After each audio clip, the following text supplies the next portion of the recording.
Apa alasan orang biasa tidak sholat? Ustaz, saya kaya Ustaz. Dia kaya aja dia tidak sholat. Ada yang kalah kayanya Nabi Sulaiman? Ada yang kaya Nabi Sulaiman? Nabi Sulaiman itu pekarangan rumahnya emas. Ada di sini pekarangan rumahnya emas. Paling kalau orang Bugis, kalau paling kaya giginya dikasih emas. Coba. Dia cakep Ustaz. Ada yang kalah Nabi Yusuf?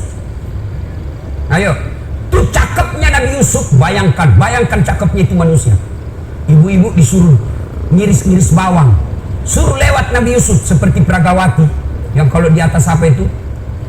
Catwalk. Lewat Nabi Yusuf. Ini ibu-ibu. Masya Allah. Ini bukan manusia ini. Cakep betul. Tidak sadar. Dia iris tangannya. Dia tidak rasa begitu terpesonanya dengan mukanya Nabi Yusuf. Segagah-gagahnya Ustaz Das'ad. Jangankan ngiris bawang, kentut aja hilang perhatian. Gagahnya Nabi Yusuf, tapi tetap taat beribadah kepada Allah. Saya kuat Ustaz, binaragawan. Ada kala Nabi Musa. Nabi Musa itu kalau dia kunci badannya, tembus itu bulu-bulu di bajunya. Kalau dia kunci badan, terlempar songkoknya. Kalau dia tinju orang, belum sampai tinjunya sudah jatuh itu musuhnya. Ini orang Bugis bilang karate loh, karate campur doti. Doti itu magic. Coba. Hebat. Saya cerdas Ustaz. Ada yang kalah cerdasnya Nabi Nuh. Sampai detik ini tidak ada orang arsitek bikin perahu di atas gunung. Semua mereka bikin perahu di pesisir pantai. Nuh alaihissalam di atas gunung bikin perahu. Cerdas, tidak sombong, tetap sujud beribadah kepada Allah. Apa lagi? Apa alasanmu lagi? Apa yang kita mau alasan tidak mau sholat? Jelas. Demi Allah, tidak ada keselamatan bagi mereka yang menganggap enteng sholat. Ustaz, saya ini merantau Ustaz dari Sumatera. 30 tahun sudah saya di Bogor Ustaz. Tidak bisa lepas dari kredit. Rumahnya susah, masih ngontrak-ngontrak Ustaz. Periksa sholatnya. Anak saya nakal betul Ustaz. Periksa sholatnya. Kalau sholat baik, mustahil Allah sengsarakan hidupmu. Tuhan apa yang bikin sengsara hidupnya orang yang baik sholatnya? Saya sholat Ustaz. Betul kamu sholat, tapi tidak ikhlas. Ya Allah sholat, asar lagi. Barusan duhur. Kok tidak ikhlas bos? Ayo. Saya ikhlas Ustaz. Mana ikhlas sholat duhur sudah dekat asar? Ikhlas kan namanya itu. Ayo. Mana ikhlas sholat asar sudah dekat maghrib, 1 kali wudhu itu sudah sholat asarnya, itu juga maghribnya. Mana? Maka kalau hidup kita susah, jangan cari kambing hitam. Bebek periksa sholatnya. Saya sholat Ustaz, kenapa hidupku susah? Betul kau sholat, tapi sholatmu main-main. Tidak semangat ketemu Allah.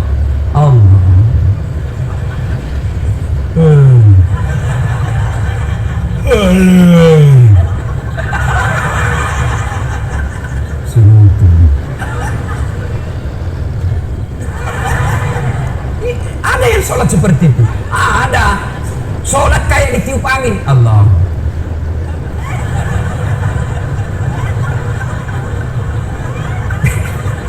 Siapa ajar kau sholat begitu? Ada juga sholat yang terlalu semangat. Allahu Akbar.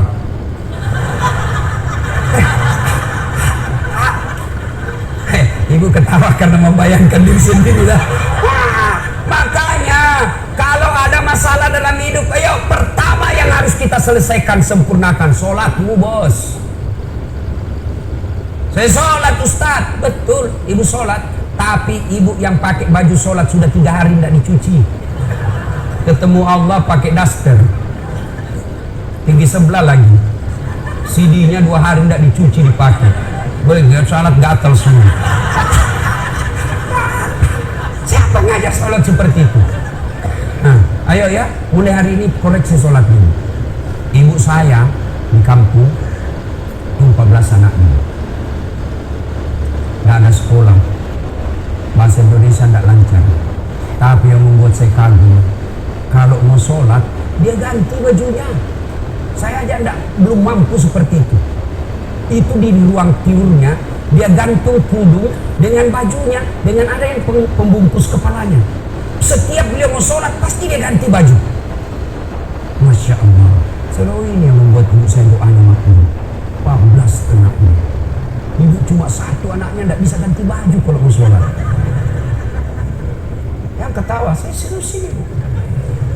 Masya Allah. Bapak-bapak, adik-adik, kalau ada yang sampai sekarang belum dapat kerja yang baik, koreksi sholatnya. Nah, apa susahnya sholat terus? Apa susahnya sholat? Lebih susah puasa, 30 hari kita lapar. Lebih susah haji, ngantri. Umrah aja aku kejar-kejar, sholatmu tidak bagus. Ayo. Mau zakat sedekah berat, ada duit modal. Sholat yang penting ada maumu. Haji sekali setahun. Umrah perlu modal. Sholat 24 jam Allah menunggumu. Subuh Allah nunggu. Tengah hari capek Allah tunggu duhur. Sore mau curhat Allah tunggu asar. Maghrib selesai kegiatan Allah tunggu di maghrib kita. Mau tidur silahkan curhat sebelum isya. Tengah malam bangun tidak bisa tidur, yuk kau sholat tahajud. Cuma kita tidak sadari kekuatan sholat. Sholat kecil buat Allah kasih kalian rumah. Kecil buat Allah kasih kalian jadi anggota DPR. Kecil itu asam urat, kecil itu kolesterol. Perbaiki sholat. Cuma kita kalau sakit langsung ke dokter. Memangnya dokter yang sembuhkan kamu? Ke Allah dulu. Allah, dokter. Saya sampai detik ini belum pernah ketemu dokter yang hebat. Kenapa? Begitu saya ke dokter, saya juga yang kasih tahu penyakitku. Assalamualaikum Ustaz. Waalaikumsalam dok. Kenapa Ustaz? Ini mencerit-mencerit saya dok. Kenapa bisa? Dalam hatiku ya urusanmu. Karena kau dokter. Masa saya yang kau tanya? Allah tanpa bapak beritahukan, ibu beritahukan, Allah sudah tahu penyakitnya ibu. Yang dokter hebat itu baru muncul pasti mencerit Ustaz. Itu hebat itu. Tapi aku tidak. Iya. Maka bapak ibu sekalian perbaiki sholat. Ya, itu tetangga saya Ustaz tidak sholat, tapi kok rezekinya baik, proyeknya lancar. Oh jangan salah. Memang duitnya banyak, mobilnya mewah, rumahnya megah. Tapi apa yang ibu bapak tidak tahu? Istrinya selingkuh, suaminya membalas. Banyak kita lihat orang kaya, tapi menderita batinnya. Duitnya banyak, dihormati di kantor, dimuliakan di kantor, tapi sampai di rumahnya dilempar piring sama anaknya masih SMP. Itu sudah banyak duitnya, tapi tidak ada kebahagiaan rumah tangganya. Banyak duitnya, tapi tidak ada bisa dia makan. Duitnya 7 miliar, tapi dilarang makan nasi. Apa enaknya? Dilarang makan nasi, dilarang makan karedok. Apa? Yang bisa dimakan hanya ubi rebus. Duit 7 miliar cuma ubi rebus. Fred. Ya. Maka Bapak Ibu, adik-adik jangan galau, perbaiki sholatnya. Saya bisa bicara begini, saya alami. Demi Allah, saya pernah menjadi cleaning service. Bersihkan toilet triple terkenal di Makassar waktu itu. 4 toilet saya harus bersihkan tiap hari. Saya bilang sama koordinator kebersihan, tidak usah gaji saya, kasih masuk nama ke undian umroh kalau ada gratis. Sampai tutup itu kantor, tidak dapat. Saya pernah menjadi loker koran. Selesai salat subuh saya bawa naik sepeda itu, langganan harian Fajar di Makassar. Hilang lagi sepeda BMX. Tidak tahu sampai sekarang saya belum dapat siapa yang curi. Nah jadi itu kalau saya dapat itu saya lapor di KPK. Masya Allah. Hai, saya sering jalan kaki pergi sekolah. Saya pernah dihina kawan saya waktu kuliah. Keluar dari ruangan kuliah, dia tunjuki saya, Dasar, tidak malu-malu kau, cakar semua bajunya. Cakar itu rombengan. Nah, tahu, baju bekas yang dari Eropa dijual 100.000 kalau di Mang Hatta Hari 100.000 satu. Ini 10.000 4 masih ditawar. Coba bayangkan. Saya tidak marah. Bismillah dengan izin Allah, saya istiqomah pelihara sholat dengan sebaik-baiknya.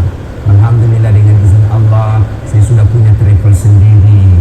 Kapan saja saya mau umroh bisa dengan izin Allah. Kalau kawan saya dulu yang hina saya kata kepada baju cakar, alhamdulillah sekarang Ramadan baru-baru saya kasih lagi zakat.